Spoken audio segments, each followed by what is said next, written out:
World bank এবং GOB দুই জায়গারই অর্থ আছে, শুধু ওয়ার্ল্ড ব্যাংক বলেন না, এটা এই টোটাল এরিয়া স্যার ৭,০০০ হেক্টরের মতো স্যার। খনন এবং পুনঃখননের যে কর্মসূচি আমরা এই নির্বাচিত সরকার সেটি ১৬ই মার্চ দিনাজপুরের সাহাপাড়া এই খালটি পুনঃখননের মধ্য দিয়ে উদ্বোধন করবেন মাননীয় প্রধানমন্ত্রী জনাব তারেক রহমান। এই খাল খননের মাধ্যমে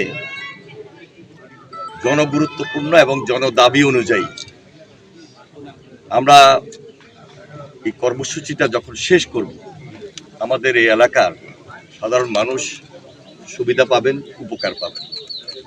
বিশেষ করে এখানে প্রচুর জলাবদ্ধতা হয়। আমরা এই খালটা খননের মধ্য দিয়ে জলাবদ্ধতা দূর হবে। খালের পানি যখন খেতে যাবে সেচ প্রক্রিয়ার মধ্য দিয়ে সেখানে উৎপাদন বৃদ্ধি পাবে। ফ্রেম নষ্ট হয়ে যাচ্ছে ভাই। এই খালটি প্রায় 12.5 কিলোমিটার।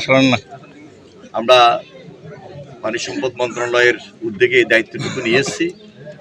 দেশব্যাপী এই উদ্বোধনী অনুষ্ঠানটা আমরা একসঙ্গে সারা দেশব্যাপী করতে চাই এবং এই কর্মসূচিটা ছিল শহীদ রাষ্ট্রপতি জিয়া রহমানের একটা আন্দোলন এবং একটা বিপ্লব। দেশকে স্বনির্ভর করাই ছিল তার লক্ষ্য। সুতরাং আজকে আমরা এই মুহূর্তে জনাব তারেক রহমানের নেতৃত্বে আবারও এই কর্মসূচিটাকে হাতে নিয়েছি।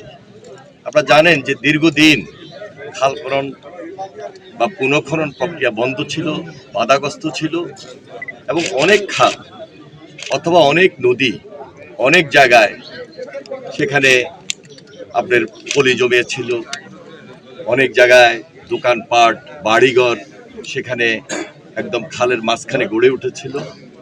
সুতরাং সব কিছু মিলে সকল বাধা বিপত্তি দূর করে আমরা সকলের সহযোগিতা, বিশেষ করে যেখানে যে খালটি হবে সেখানে সেই আশেপাশে দেশবাসী বা ওই এলাকাবাসী সবার সহযোগিতা বিশেষভাবে প্রয়োজন। কারণ এটা অত্যন্ত জনগুরুত্বপূর্ণ, দেশের জন্য এই মুহূর্তে খুব বেশি প্রয়োজন।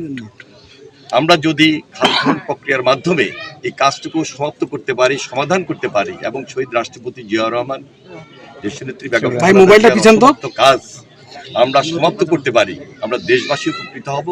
এবং আপনাদেরকে বুঝতে হবে যে দেশে যে ফসল, এই ফসল উৎপাদন দ্বিগুণ হবে, উৎপাদন বৃদ্ধি পাবে।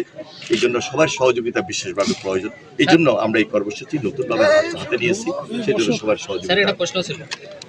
দেশে জনগণের নির্বাচিত সরকার, দেশপ্রেমিক সরকার, গণবান্ধব সরকার।